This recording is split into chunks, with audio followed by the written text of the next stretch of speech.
Amen. Hinayaan niya tayo na makasamba, makapagpuri, no, na humarap sa Kanya sa kabila ng baha, sa kabila ng ulan. Share, subscribe. So, sa to, no, hindi tayo mapipigilan.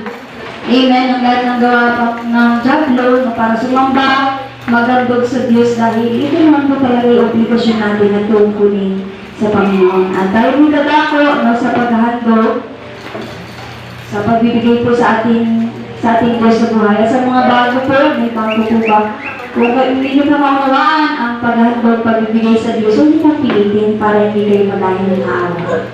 Kasi minsan sa mga dumadalo sa amin ay nahihiya ako kasi wala akong pagbigay, wala akong panghandog, okay lang po yung walang problema po doon. Dahil darating naman po ang panahon na maunawaan mo rin po na ang pagkakaloob sa Panginoon ay bahagi po ng pagsamba at susi ng kayamanan, no, ng pagpapala ng Diyos sa ating mga buhay, sa trabaho, sa negosyo. Actually, sa totoo lang, bago mo tayo dumako sa paghandog, siguro almost 3 months na po, or 2 months, nang nagbubukas yung tindahan ko po sa Malis ng 1 araw lang, 2 araw. Pero alam nyo, hindi talaga natutumbasan ng pera ang kapayapaan na nagaling sa Diyos. Amen? Na kahit wala kang, alam mo, wala kang pinuputunan, pero binubuhay ka ng Diyos. Hindi ka lang may problema sa mga bagay na wala ka. Amen? Mapala ako, sabi ko, ganito pala kasaya. Sa Panginoon, kasi yung akin pong isang negosyo na gadget, actually nagtapos na siya April pa lang. No, sinurrender ko na sa Lord pero hindi ko pa sinasara. Pero, kinlose ko na pero alam ko, hindi pa rin sinasara ng Diyos kasi may mga lihim pa rin ako mga order. No, na hindi ko na pinapost kasi, alam nyo, ewan ko ba, natataksikan ako sa pagpupost sa mga ng mga sold na item kasi nga ninanakaw, no? Ninanakaw ng mga scammer, ng mga dami account. Pero ganun pa man, napagtagumpayan ko na yung last year at salamat sa Panginoon. No, dahil sinasabi ko mapayapa dahil madalang na ako makipag-meetup, amen. Okay lang, sapat-sapat na yung aking buhay na nakontento talaga. Amen. Hindi na ako nag-aasar na noon, kinigit ako sa isang linggo, ganito, hindi na po, okay na ako. Sabi ko, ganito pala kasarap, kasaya, na yung contentment na galing sa Diyos, yung kapayapaan na wala ka nang iniisip, no, bagamat may mga responsibilidad kasi pataas ang pataas eh, even yung kurente lang, pataas ang pataas, nakaraan, 2,000, ngayon 2,300, mga iniisip nyo, ano ba yun, pati yung tubig, lahat, amen. Pero alam nyo, nagpo-provide talaga si Lord, amen, sa panahon na kailangan natin. At sa oras ito, no, ito yung susi para tayo pagpalain ng Diyos, paano niya ibigay, no, lahat ng bagay, no, sapagkat ang sabi po ng 1 Chronicles, o sa unang Chronica, chapter 29, verse 14, no, to 16, ang sabi ng salita ng Diyos ay, basahin ko po, sa unang Chronica, chapter 29, verse 14 to 16, na ang nagsasalita rito po ay si Haring David. Na ang sabi niya, ngunit sino ako at ang bayang ito, buong puso kaming nagkakaloob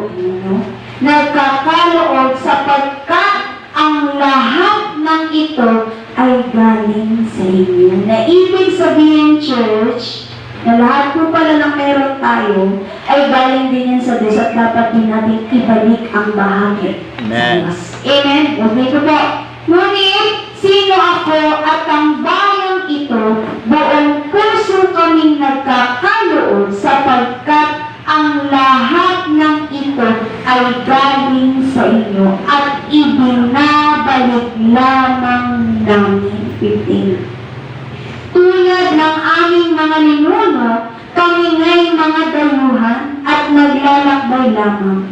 Ang buhay namin sa daigdig na ito ay parang anino at pansamantala lamang. Kaya Diyos, huwag mong kakalimutan na alis tayo sa ibabaw ng mundo na ito. Ngayon kailangan na meron tayo, ibigay na natin sa Diyos. Ipagkaloob natin yung bahagi na para sa Diyos. Kasi minsan iisipin mo, ako lagi ko sinasabi, buhay pa kaya ako nun? Lagi ko sinasabi, buhay pa kasi hindi natin sigurado eh. Kahit ba sabihin natin, bata pa tayo, may plan pa tayo maglingkod sa Panginoon, hindi tayo sigurado, church. Amen?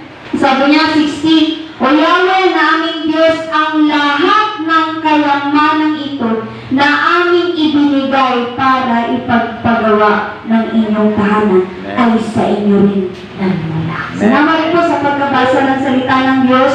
Na Church of Jesus My Life ay patuloy na naniniwala na sa pagbibigay, pagkakaloob ay susi ng kayamanan, pagpapala, himala, kapayapaan, lahat ang bagay ay dyan po nagmumula. Amen? At yung ating bahagi, yung tithes and offering, yung 10% ating kinita, ibigay po natin ng Diyos sa Diyos ng buong puso. At meron pa po dyan na God give, alam naman po natin, natin mahal na pastora ay nagbigay na ng buhay sa Diyos. At maaari rin po natin siya pagkalooban. Meron din po mission at salo-salo yung mission church. Yan po ay ang magiging bahagi po natin dyan yung mga nahumahayo sa mga gas. Nagiging parte po tayo ng kaligtasan na nakatamo po ng ibang tao na napupuntahan ng mga leaders. Kaya sige po, tayo po tumayin sa Panginoon na tayo maganda ng buong puso, maluwag sa ating dibdib, sa ating kalooban dahil ano po pagpapalay ng Diyos sa lahat. Tayo magbigay sa Panginoon.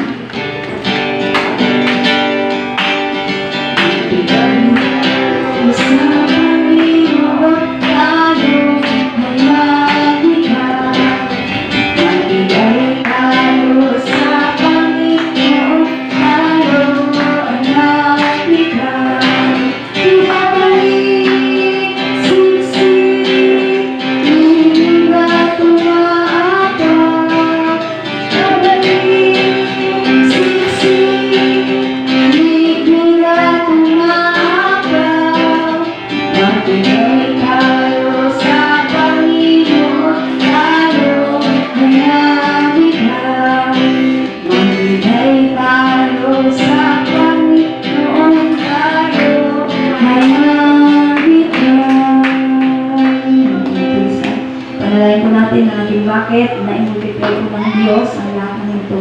Ay pumikitat yung ako, yes Lord, dahil yung Jesus ang banal, sa ngalan ni Jesus, sa tuloy po na yung pinupuri, pinapasalamatan. Ama, salamat po sa mga salaping ito, na patuloy niyo pong i-multiply at ibalik sa bawat isa na siksik, liglig at umaapaw pang patuloy.